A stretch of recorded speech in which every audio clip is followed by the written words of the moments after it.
In the West, we're here, we're thinking scientifically, right? So science is about finding causality. And in all scientific endeavors, we're seeking causality, whether it's psychology or sociology or biology or physics, engineering, geosci, we're all seeking causality. Somehow, we're trying to understand how one variable impacts another variable. So if you change this, what's its impact on these things over here? Or if you change this one thing, what's its impact on this one thing here? If you change these 5 elements, how does it impact these other 3 elements over here? We're all seeking causality. And in a class like sociology, we're really trying to understand what makes human beings tick, what makes us think the way we do, and what makes us act the way we do. And how is it that some groups are different than other groups? You know, what's behind it all? This is the complexity of life. And causality, when we're talking about human, hey, by the way, what I'm actually saying right now might be the only useful thing that I will say all semester, and that you've thought about it. If you've thought about, I'm sure you've all at some level thought about it already, but I'm framing it in a way that you will use for the rest of your lives. Yeah, it's just awesome. This is the core. This is the key. In the world of sociology, or in the social sciences, we're trying to understand causality of human behavior. What leads people to behave in the ways in which they do? So, for me, as an example, how is it that I'm up here as a college professor? So you could follow my life, you could follow my background, you could study all of the people with whom I had contact, you could study my deep brain psychology or psychosis, maybe, as it might be. You could look at my family. You could talk to all my teachers, all my friends. You could go back and maybe trace some of the things I wrote or things I did as a kid. But you want to put all those factors and forces together and see if those things can explain how it is that I got right here as a college professor. And we're always doing that. We're trying to understand, why is it that some people are homeless? Why are some people rich? Why are some people poor? Why do some people decide to pick up and leave their homeland and travel long distances to get to another place? So how do you explain refugees? Why is it that not everybody wants to come to another place? Wherever you have refugees, why did some people stay at home? There are other people who lived right next door to the people who are refugees. And they're still back home. But this other family, they decided that they were going to get in a boat and cross the Mediterranean and show up in southern Italy. How? Why? The world of social science leads us to those questions, that we're seeking causality, always. Why is it that, how did white people end up on top in the U.S., in Europe, in the Western world? Like, why do white people, as a rule, have more power than other groups? Who's going to have more power in 40 years from now? Is China really going to be ruling the world?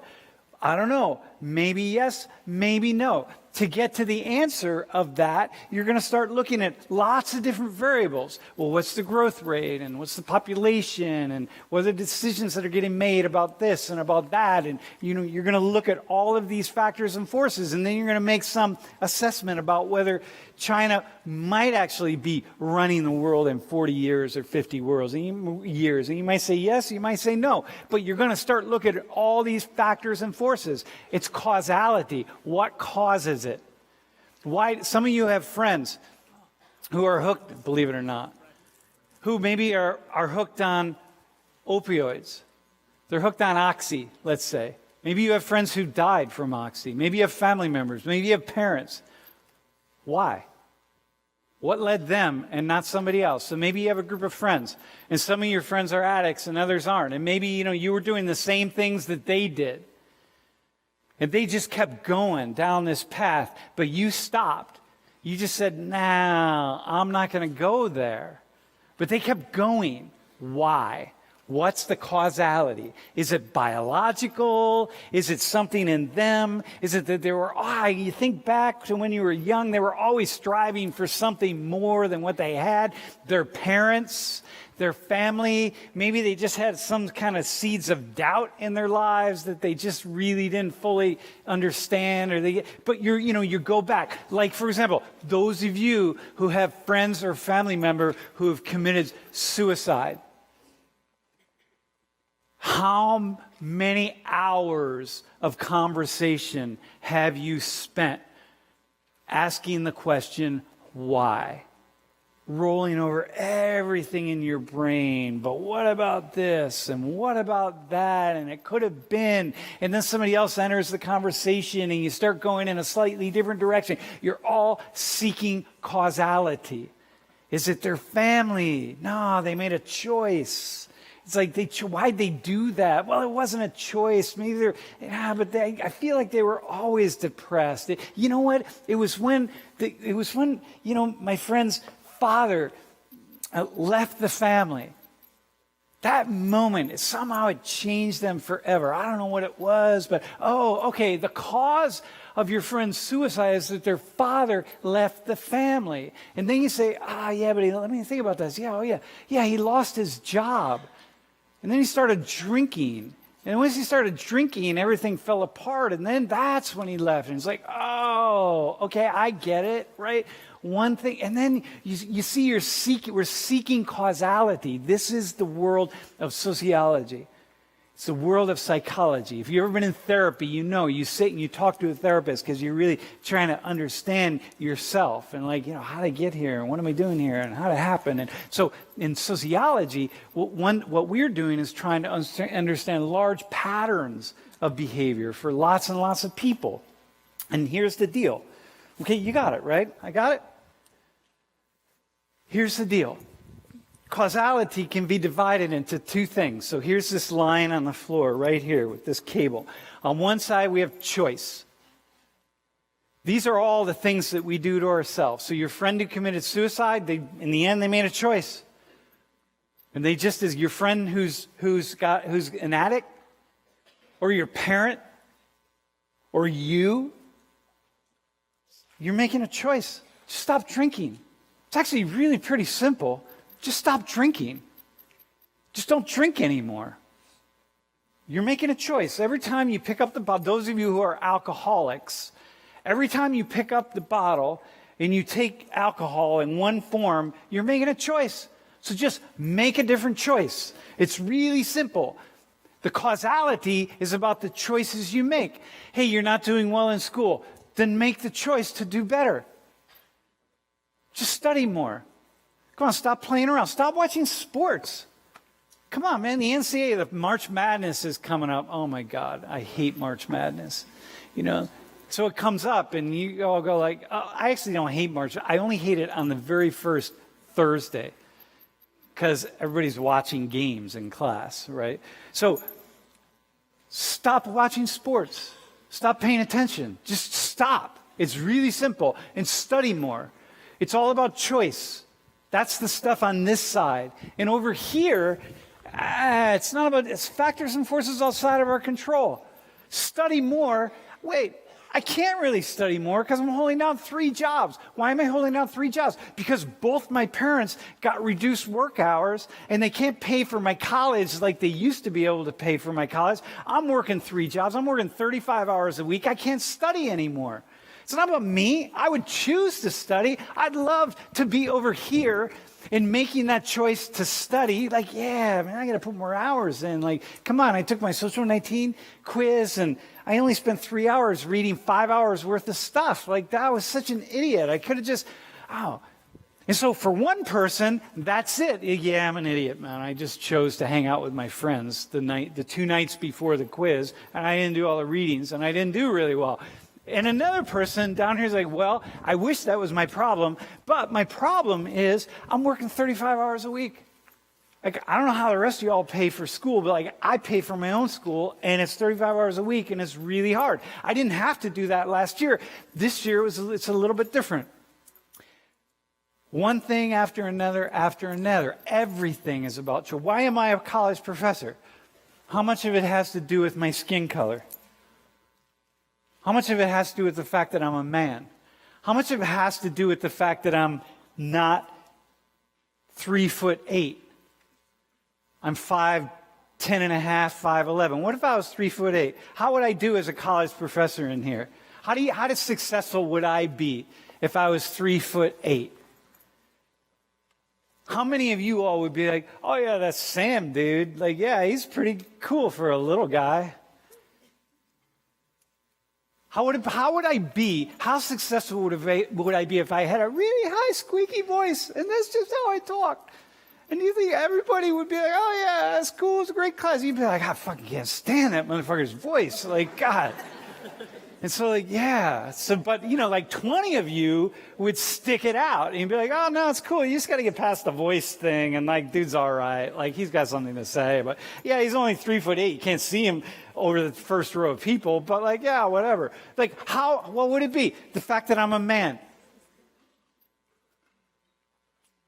The fact that I have a wife and I don't have a husband. These days, that doesn't matter so much. But go back 30 years, right?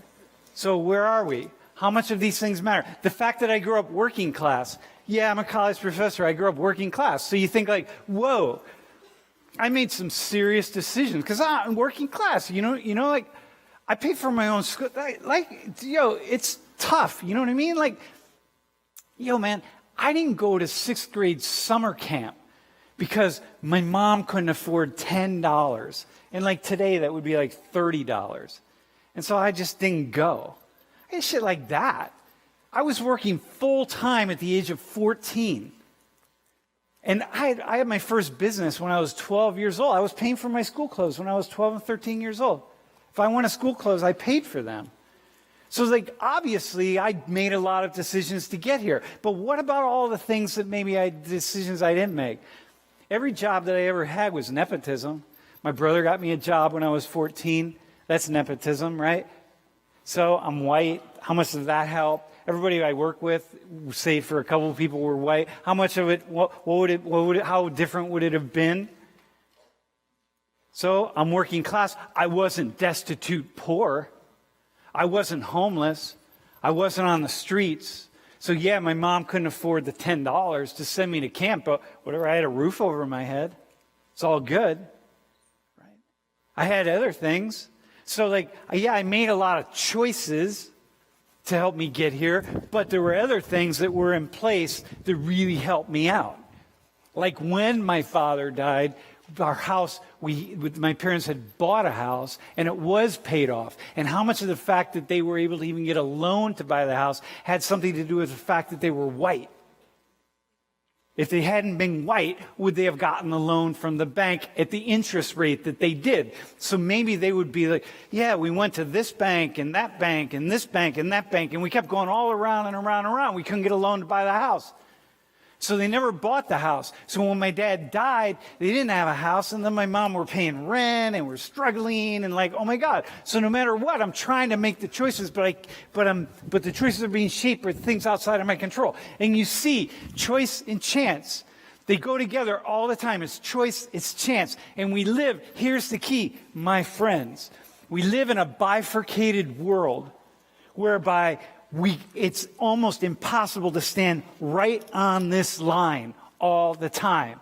That we either go to choice or we go to chance. But stay right here, because there's not a single issue that's not both choice and chance. There's not a single issue in the world that's not both. It's always both. Yeah, I'm here because I made a lot of choices to be here. There's no question. And there were a lot of things that I got that I'll never know about. Man, a lot of benefits that I got that I will never, ever understand. I still don't see them. And I made decisions. And I got benefits. one thing after another. You see how it goes? Choice, chance. So in the world of race relations, one of the things we're struggling over is, why do some groups have more power than other groups? Why do some groups have more advantages than other groups? What accounts for that? What accounts for some groups being able to kind of move forward ahead of other groups? What's going on? The police. Yeah, are the police really an obstacle to black and brown people? To what degree do the police systematically engage in racist, discriminatory behavior that across the board harms the lives of large numbers of black and brown people? To what degree? This is a question. We're looking at it. Is it choice?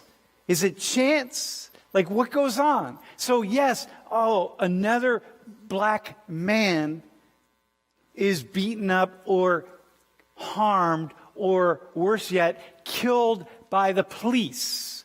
What's the first thing we do? We ask, what did he do? What were his actions? Down here in the world of choice. Not everybody. So some people, it's what did he do? What were his actions? All of the choice stuff. Other people down here go right to, of course, the police are a racist institution, and we see this all the time. And it's like, yeah, okay, yep. So we see it. We're more likely to see it. The police bringing harm to people who are black and brown than bringing harm to white people. But it doesn't happen all the time. And so, how do you sit with that? How do you manage that? You see, this comes into play all the time, everywhere. Got it? You see that? If you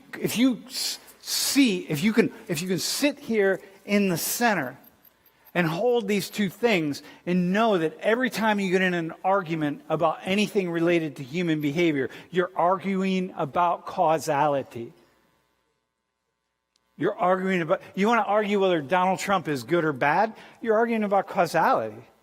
You're just going to look at all the factors and forces that come into play to decide whether is he a good thing for the world or is he a bad thing for the world. That's all you're doing. Got it? Okay? So here, let's do...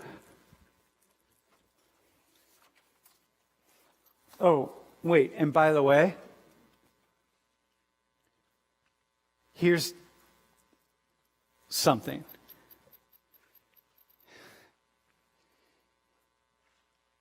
When it comes to other people messing up, we always go to choice first. We always go to choice first. When it comes to us messing up, we go to chance first. We go to things outside of our control, because we can identify certain things. And by the way, what's the one group of people? I don't know if I asked this. The semesters roll into one or another. I don't really know. What's the one group of people who take responsibility for their F-ups more than any other group? Did I ever ask you that question?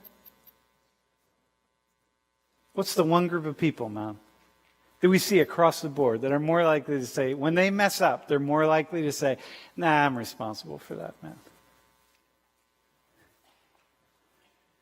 You want to guess? Bro, you want to guess? One group of people. No, here, stand up real fast. I want to have you. Wait, what's your name again? Alec. Alec, look at people. Pick out the demographic. Male, female, whatever. What's the demographic of the people who are most likely to say, when I mess up, it's my own fault? Who do you think? Look around. Just go ahead. Like bald motherfucker? Bald people like him? Sorry, dude. White guys, blonde people, Asian women. Just take a guess. Take a wild guess. Just look around. Pick somebody out. What do you think, man? I don't know. Take a guess. Who do you think's most likely to blame themselves for their problems? I guess Asians. I don't know. Asians? All right, good guess. Thanks, man. What do you think? Think about all these people here. Who do you think it is? Blame themselves for their problems. What's your name? She had it. Who do you think? I said men. Men? Men blame themselves? At least likely. The class disagrees with you. Do you have a thought? I don't know, maybe like Middle Eastern. Middle Eastern people? What's that? I misunderstood. I meant to say, wait, Oh, you thought it was least yeah, likely. yeah. No, Yeah, most yeah. likely. Yeah. Also, women. Yeah. So men are the opposite. Listen, man. So the answer is, this is the irony, right? I love this. The answer is black men are more likely to blame themselves. White people are more, because black, that's it's a survival mechanism. Because look, first off, black Americans, just in the United States, black people are socialized, look, in the black community, that if you want to get ahead in this world, you need to be responsible for yourself. The man, the system, is not going to help you and not going to look out for you. And if you want to get ahead, if you want to climb these stairs of upward social mobility, it's all about you, my friend. Do not expect anyone to come along and give you a handout, to help you up, if you fall down, all these one after another. That is the story in the black community by far and away. And so when we ask black men, even more than black women, all right, man, you screwed up, so you got a problem here. You're flunking out of school. You're doing this. You're doing that. You got caught shoplifting. You got caught this. You got caught that. Who knows? Whatever it is, it's the black man that's going to say, yeah, I know, man, I screwed up. Not, oh, the system's oppressive. The system's holding me down. The system's... That's what white people think. In particular, that black people think. Because that allows white people to not take responsibility for systems that are stacked against certain groups of people.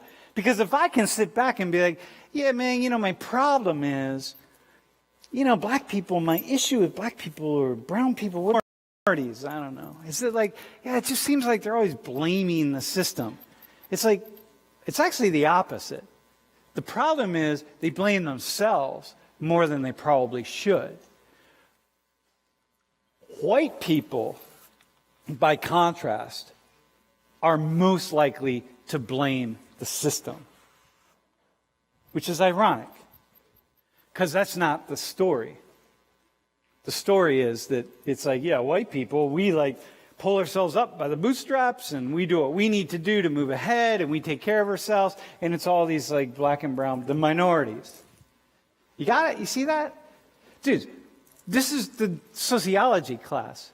So we're always taking things and we're turning them on their heads and looking at the other side. But you wouldn't know that because how many of you, just people who are not black in this classroom, how many of you have ever I'm not talking about who's on television, who makes it on television, talking about race issue. Well, that's going to be like some sort of activist who's going to be talking about institutionalized racism and institutionalized discrimination. And that's all you're going to hear, because that's an activist. That's their job. Like me, I'm going to talk about sociology. If you want to ask me to talk about something else, well, I'd love to just talk about nature and bunnies and how soft bunnies are and how lovely they are and how nice it is to just hold a bunny and the soft fur and how the fur gets so soft. But you're never going to hear me talk about that because I don't have a platform to talk about bunnies. So you'll never hear me talk about it. So if the only platform I ever get as a black man, let's say, or a black person or some kind of activist to talk about racism and institutionalized racism, then that's all you're going to hear. But how many people who are not black have ever sat around in a focus group and actually had a conversation with a wide mix of people who have darkly pigmented skin about what is the cause of inequality, race and ethnic inequality in the United States, and the degree to which black people and brown people are more responsible for their place in the system than anybody else. How many people have ever had that conversation? Anybody? One person? I have many times. If you're a facilitator at World in Conversation, you'll have a lot of these kinds of conversations. And so you never actually hear what the conversation is. But when you sit around and you talk about black people, man, it's just like, oh my God, it's not about blaming the man. It's not about blaming white people. It's just about assessing the struggles that are within the community. It's about taking responsibility, man. Take responsibility. That's the message. So much so that actually, ironically, I feel like that very oftentimes black people go too far by taking almost all the responsibility for stuff. And sometimes, I got to convince people, hey, dude, hang on a second. There is this thing called white racism, that's also responsible for some of the stuff that you're going through. And I'm not, I lean toward conservatism. I lean toward over here. I'm a registered libertarian, my friends. And a registered libertarian is a hardcore freedom and personal responsibility.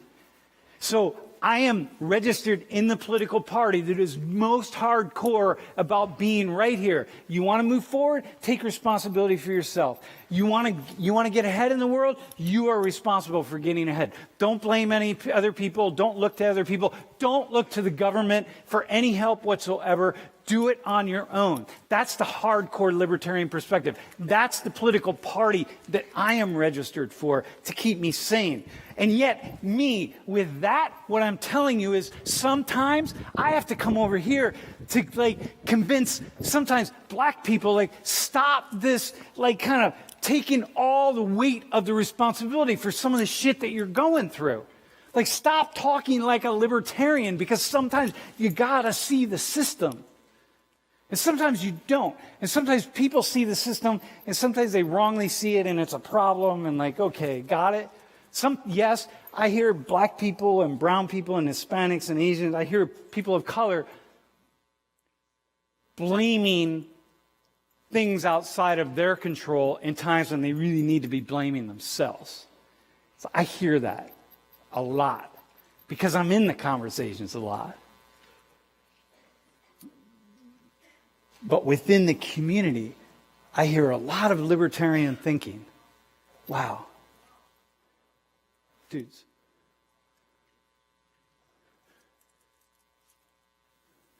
Okay, so listen, man. Okay, now I'm going to, just for a second, because there are a lot of black and brown conservatives in here too, right? Don't look at a black or brown person and immediately think that they're not conservative, because there are growing numbers of black and brown conservatives, right? So look, here. White people.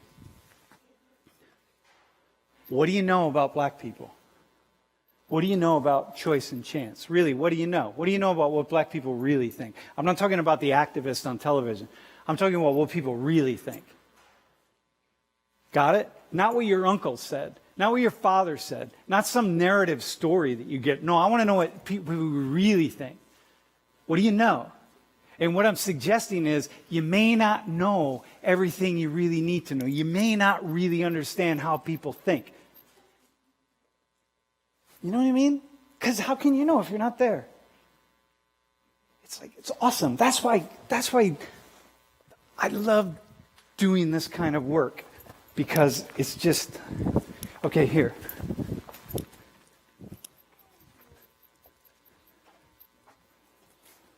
Check this out. So this past weekend, last night I flew back from Naples, Florida. And that's me, obviously, and my wife. And we were giving a talk. Naples is one of the wealthiest zip codes in the United States, if not the wealthiest. And we spoke, these are all private jets. We fetched Lori on a private jet, right? We didn't fly on the private jet, but this guy back here, he was buying a private jet. Okay? They were selling this jet here, right? This is these are all jets around here. There were hundreds, my friends. The people on this stage, I'm not going to tell you who it is, but we had a billionaire, another billionaire, so we're talking at this conference, right, about this stuff. Dudes, see these two knuckleheads right there? Do you know how I couldn't be part of this community in a million years, you could give me $10 billion, I couldn't be part of this community. I don't know how to act. I don't know how to think. I don't know how to, it's not me. It's like this free, give me $10 million or $1 billion and I'll be, no, you wouldn't. Are you kidding me? No, you wouldn't. You'd still be the silly schlep that you are unless you come from that kind of money and you've been socialized with it and that's who you really are.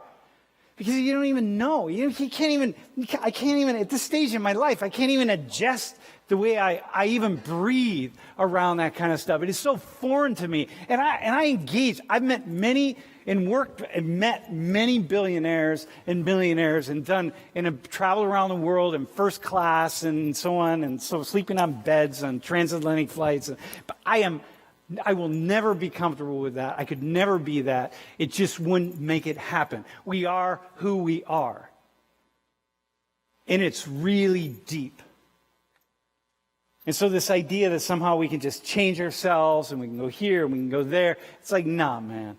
Life is just immensely complex. Choice and chance. I could no more make the choice to go down that road than I could make the choice to, take my clothes off right now and moon everybody. It's just not even possible. It's not there. It's not part of the DNA of reality. And it's awesome because that just means that we're living these immensely complex lives. You know what I mean?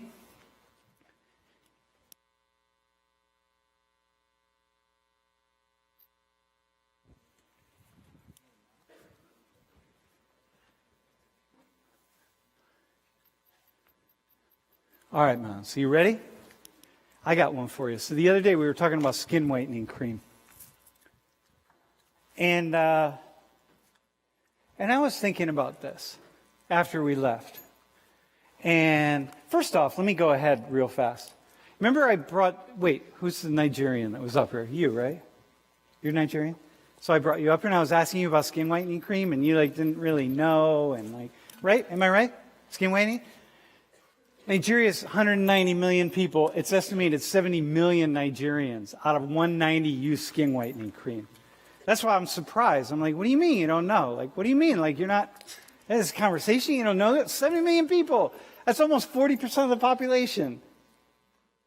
It's huge. And so this idea that this is all new to all of us. It's we don't even have ways to understand this stuff. So I come back to skin whitening cream, and I'm like, nobody holds anybody. You take a dark-skinned person with darkly pigmented skin, so here we are, her, this half of her, right? This half of her. And somewhere you get a message to put skin whitening cream on, okay? You get a message. These people, dude, 70 million people in Nigeria. Come on, man. Some of these are babies. So you got another 30,000 young infants. So, that, you only got 90 million people realistically who aren't using it. Why? What leads people to use skin whitening cream? What leads black, dark-skinned people to use skin whitening cream? What? Is it choice? Is it down here? Are people just making the choice? Are 70 million people in Nigeria just saying yeah, we are a black society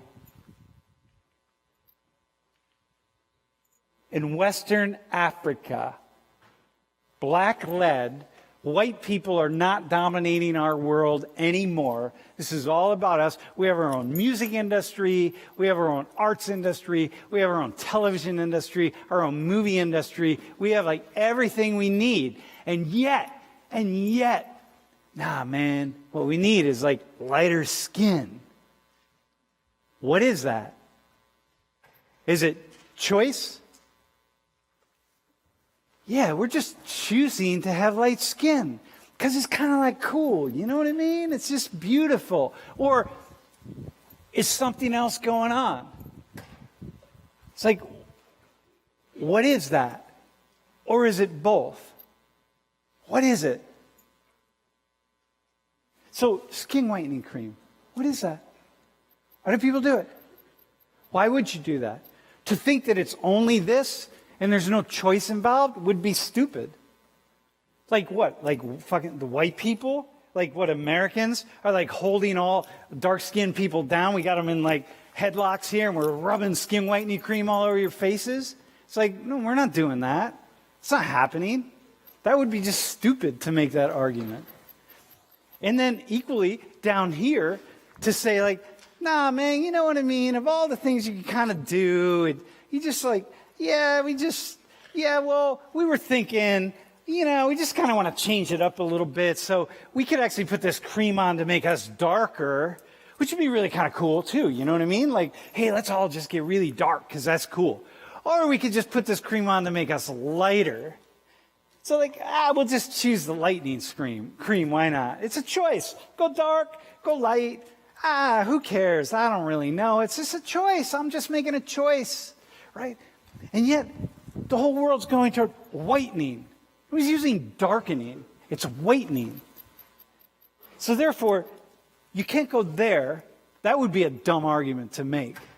And you can't go here to say, like, no one's making a choice at all, because clearly that's not the case. So somehow the two are working together. You know what I mean? You never take choice out of the equation, ever. Does anyone want to say anything about that, by the way, before we move forward? I would just be interested to hear your argument on why that would be a function of chance. Why it would be a function of chance? People deciding to make their skin. Yeah, because we live so we live in a system that up and down. Well, where I was last weekend, there were a few black people. It was almost all white. We live in a racialized world. We live in a racialized society. Like the United States is built on a racialized system of color and privilege, right? Like if you had dark skin, you just inherently are less privileged by the nature of either A, you're Native American, and so you have no value whatsoever, or B, you're either a slave or potentially a slave, and if you're not a slave, then you got to be like a unique case. Because there were black people in the U.S. in the days of slavery who owned slaves, right? But very few. I mean, so it's a racialized system. White people were poor. The vast majority of white people in the early days were poor. But you could be poor, but if you were black, you were in a particular place. So it's a racialized system. It still is. We haven't gotten out of it. It's much less racialized than it ever was. Are you kidding me? Look around. There are black people in this room. We're going to talk about this. There are black people in this room whose families, black and brown people in this room, whose families could buy and sell half the white population in this room because they have so much money. And you don't even know it, right? You look, when we talk about a racialized system, that assumes that, each black person or each brown person is poor. Come on, man, are you kidding me? Like, no, that's not it. But it's a racialized system whereby there's a certain privilege that comes with skin color. Privilege, not privilege in a holistic way, because me having white skin wasn't privileged last weekend. I'm still poor compared to these folks. I mean, I'm rich if I go to Haiti or if I go to rural West Virginia, but here I'm poor. And so, you see what I mean? It's still a system. So it benefits people to just have lighter skin. Lighter skin is more beautiful.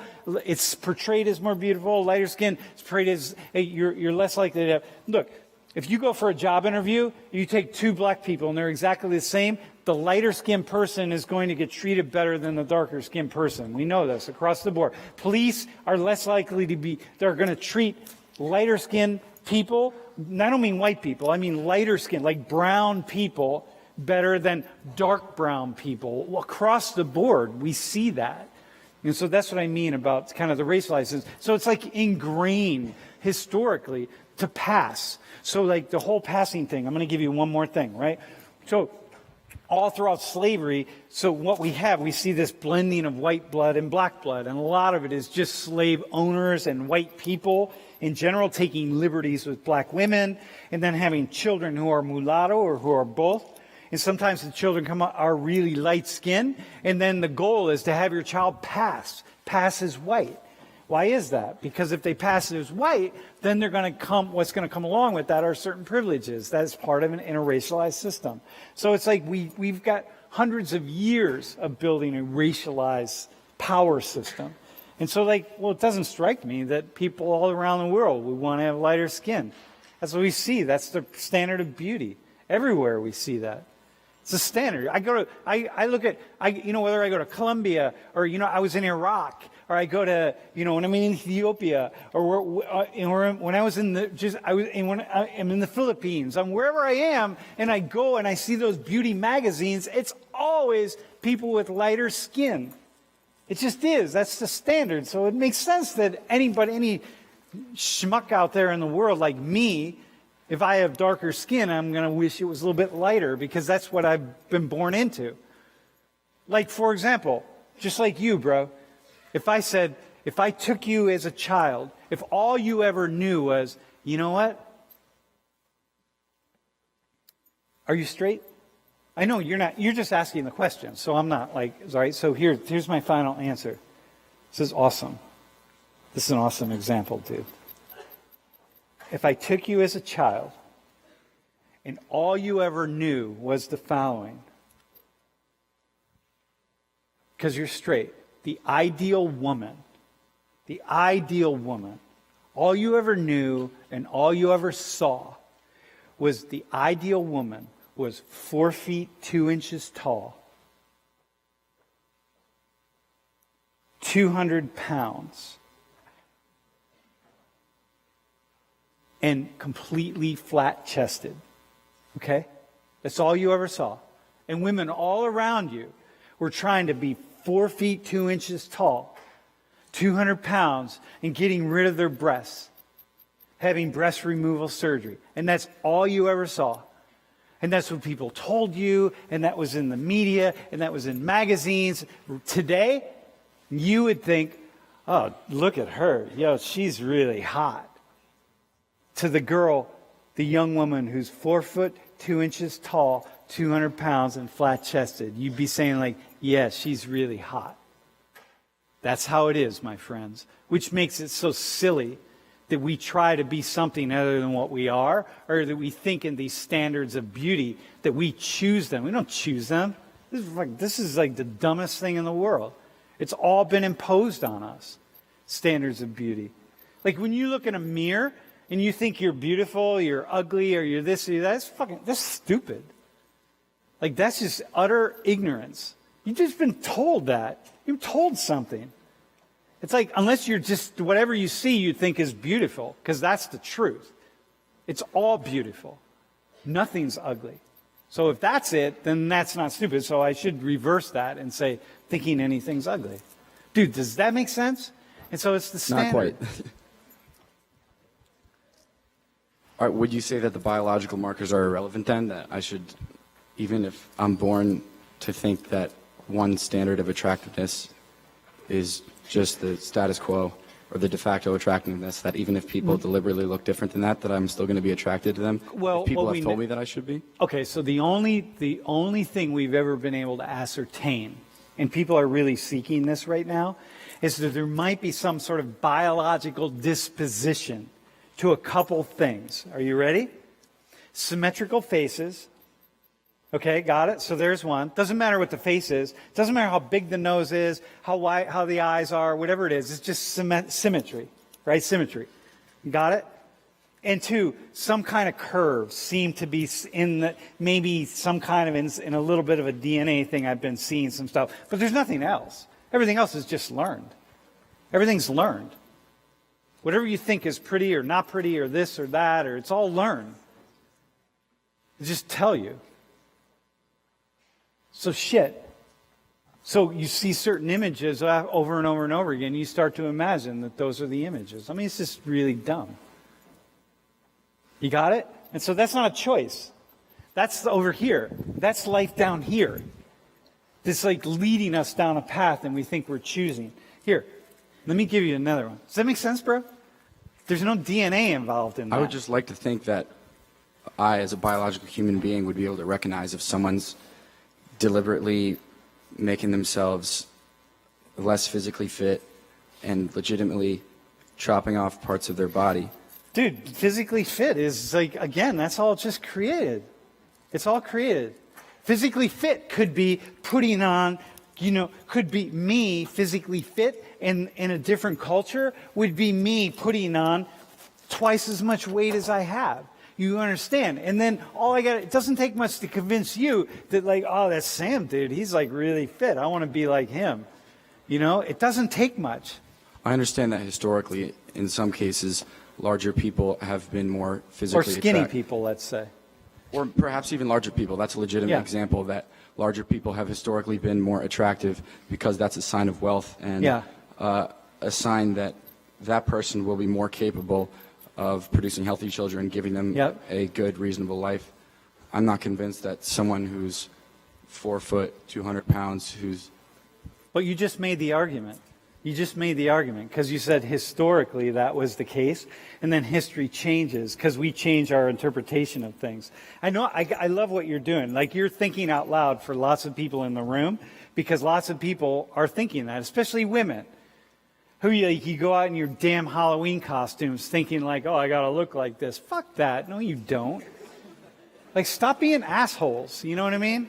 I've like sworn. That's like 6 swear words today. Like, damn, that's pretty cool. I dropped 3 F-bombs in one day. All right? So you don't have to do that. So yeah, you just made the argument. It's historically it changes. And so it's like, all right, well, it's whatever. historically related to survival. Like the end goal is still, that was the standard of attractiveness because it's the most likely Yeah, to I got ensure you. you. I got you. But even then, dude, survival for most of history is most people were really. I get where you're going here. I get it. But you don't have to go to deep anthropology at this stage because that's like really, in a way, that's like only evolution 101.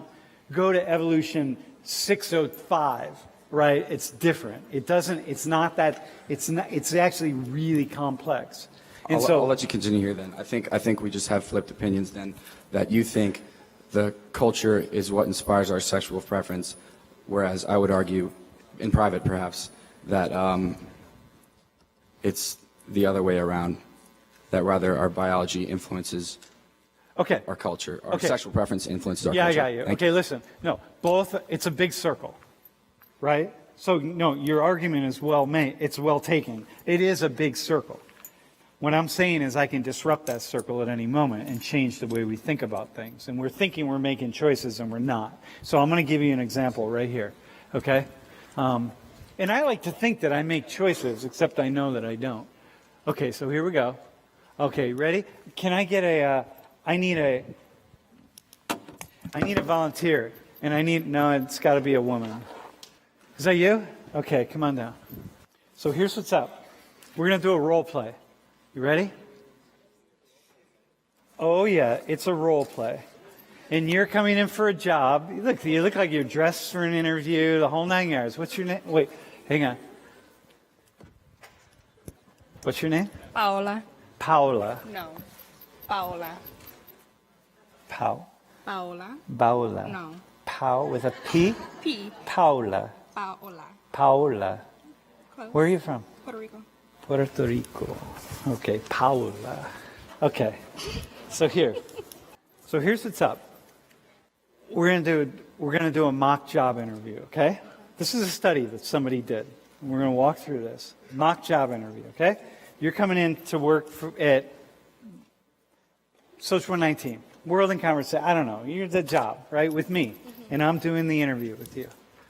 So, Paola. No. You can call me P. P. There you go. You have P. Okay. So, what's your major? Nursing. Nursing?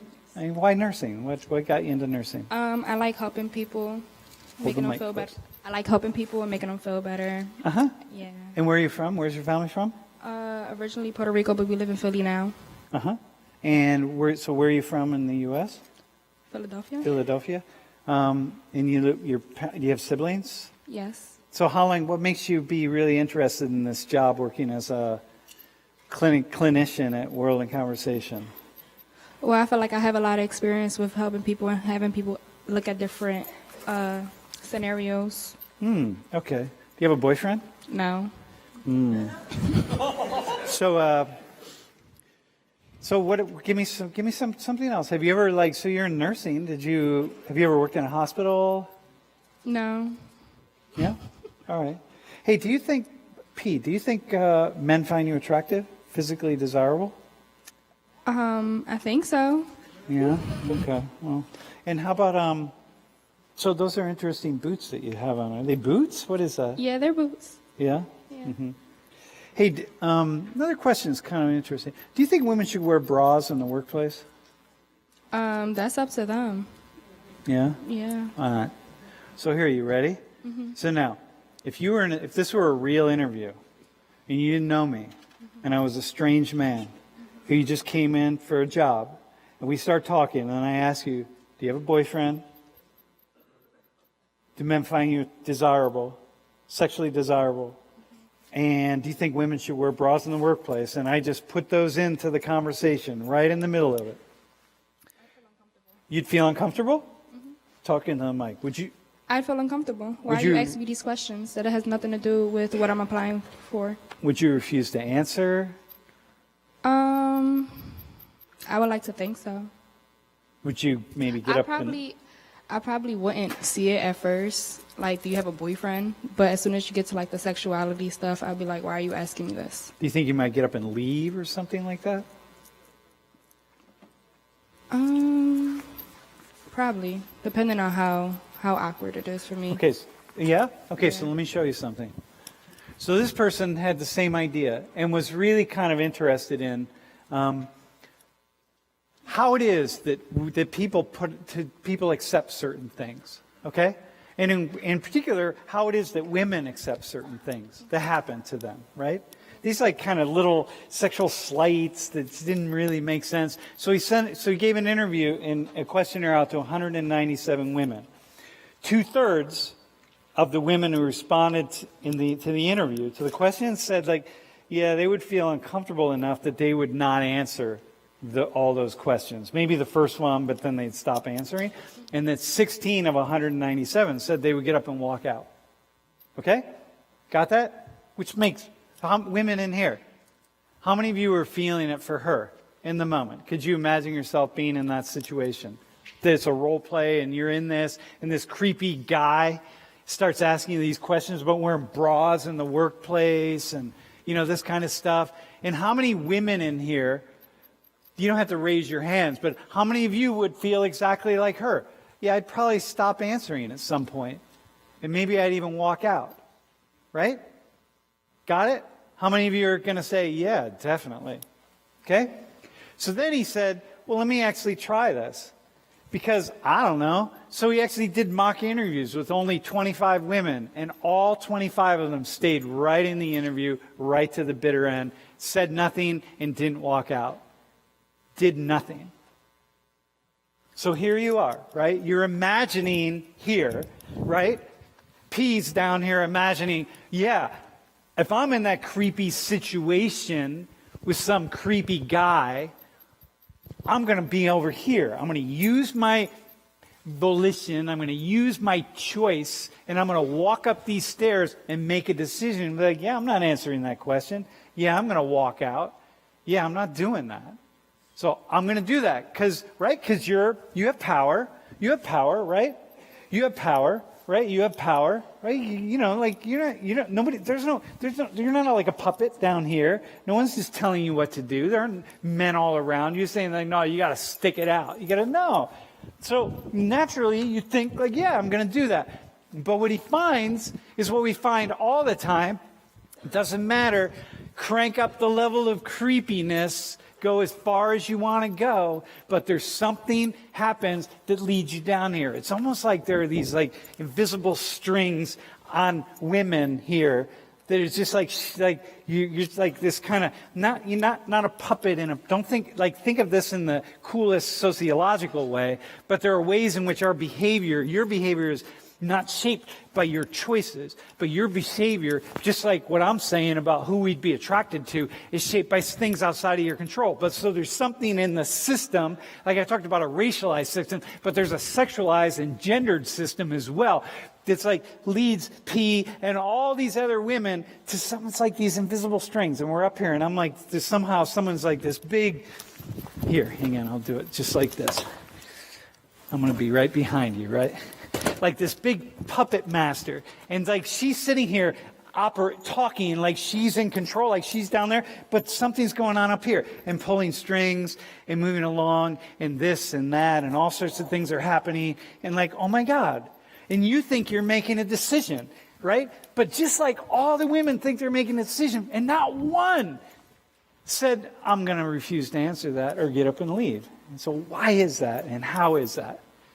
And we all want to think we're there, and here we are. Yes? So what was the interview staged as? Because I feel like that has an influence on what or how like a woman may answer The interview was questions. staged as an actual real interview. It came like for in. what kind of job? Just a random job. A random job working in different I places. feel like that's not specific. I don't know. I feel like that Wait, has an so you're influence. thinking as a woman, you're thinking, no, women are really going to do this? Doesn't matter. We do this. So you're thinking that, no, women actually would feel uncomfortable and I they think wouldn't it talk? just I don't know. I don't know. I'm just trying to think of like there may be other reasons that may not just be This is like what we... This is what- 25 random women that are all equally as influenced to not get up and leave. I don't know. Dude, this is what we all do, my friend.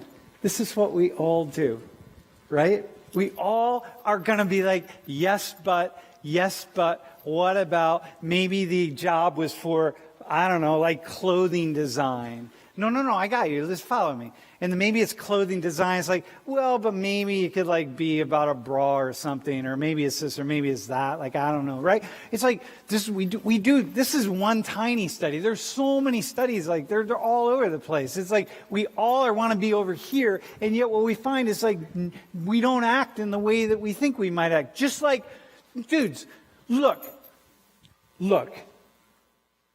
It's really powerful. You know why? What motivated this person to do this study was by the number of people who he learned had been somehow sexually assaulted and never spoke up. Because of course, me as a man, if I'm sexually assaulted in any way, shape, or form, I'm going to speak up. Of course I am. And so therefore, women, obviously you weren't. You talk about it 4 years later. Why didn't you talk about it at the time? Why didn't you say something? Why didn't you do something? It's like I would have done something, or other women would be like, yeah, well, I would have done something too. It's like, really? Everybody would do something until the moment it comes to do something, and then somehow these strings enter in. So you can say like, yeah, it would depend on the job. Maybe it wouldn't. Maybe it really doesn't matter, because we do this stuff all the time and we see that, no, people don't act. We all think we're going to speak up. We all think we're going to do something, and we don't. It's like, shit, we are not as powerful and strong-willed and so on as we think we are. You know what I mean? So no, you almost certainly, as I was just getting creepier and creepier in the interview, maybe alone in my office somewhere for a job that maybe involves running a camera.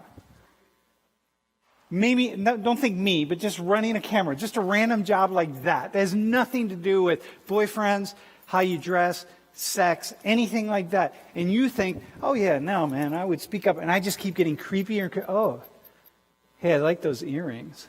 Yeah. Hey, you have nice lips. And it just keeps going and going and going. And everybody's going to think the same thing. You're going to think, oh, but he's going to get a little closer to me. And you're going to back up, but you're fucking not. You're not. You're going to stay right there, and you're going to be frozen in place, and you're going to be like, and I'm going to get creepier, and I'm going to be like, oh yeah. And then it's just, you got it? Yo, can I give another example? It's almost like in the movie Legally Blonde, if anybody's seen it. Recently saw it, so you know, whatever. But in the movie, at one point, the main actress is being hit on by her boss. And the woman gets up and leaves. And we all assume we would all do that. Every woman in this room, you would be like, what the hell are you doing? And get up and leave. But in reality, we don't. And why is that? What is the social constructs or the strings that are holding us in place that don't allow us to move? The question is, what is happening? Yeah, what is happening? It's awesome. Yes, ma'am. I want to say that I think that this doesn't just relate to gender. Because my mom's a psychologist, and so I watched this movie about like the Milgram experiments with her, where they put people, men and women, through an experiment where they made them believe that they were shocking another person. Yep. So they would give them a shock of, I don't know how many, it was a low voltage, because they would say, we want you to know like what this feels like. And so it was an experiment to see how far people would go by being influenced by other people. So at the end, people were delivering like 250 volt shocks, so like these insane, I don't know how much, like these insane shocks to these people, and they weren't actually, but it was just an experiment to see how far people would go with someone sitting behind them saying, no, like just keep going, it's fine, even though this person is like screaming, stop shocking me, like that really hurts, just to see like how far people can be pushed. And then they stop eventually, Yeah. right? And then because you Not- can't even hear them not anymore. always, no. 'Cause- no. What I mean is the people stop screaming because they essentially have died. Yeah, Yeah. so I think that it's not just related to gender and like these No, it's issues. I related think to so it's, many things. like, Listen, my life is filled with stories of me saying, by the time you get to my age, it's just filled with stories of me wishing I would have acted differently in certain situations. Yesterday, dude, can I tell you, yesterday morning, I was in a room with the former director of the CIA, and I'm standing next to this guy, and I'm like, I want to ask you a question, dude. I got a question for you. And I just went, nothing came out. And I'm like, that will never happen again in my life. You know what I mean? It happens all the time. This is just the nature of this stuff. Anyway, thanks, Mo. Yo, go ahead. Last question, real fast. Yo, hang on. Hey, Pete, thanks. Go ahead. I have two questions. One is, was the interviewer hot? The second one is, has there been an experiment for the other end? Wait, hang on. What was this first question, dude? Was the interviewer hot? Because the interviewer hot.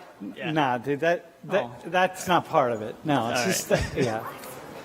No. It's just average, yeah. Oh, Did you have a second question? I had a second question. And Wait, hang on. We got to get a second question. You're gonna have to help me with this. Go ahead, bro. Has there been experiments from the other end? On the other side, like looking at men, No, like so. like the places in which men don't speak up. Yeah. Totally, all the time. Yeah, we have it. It's in 1,000 different situations.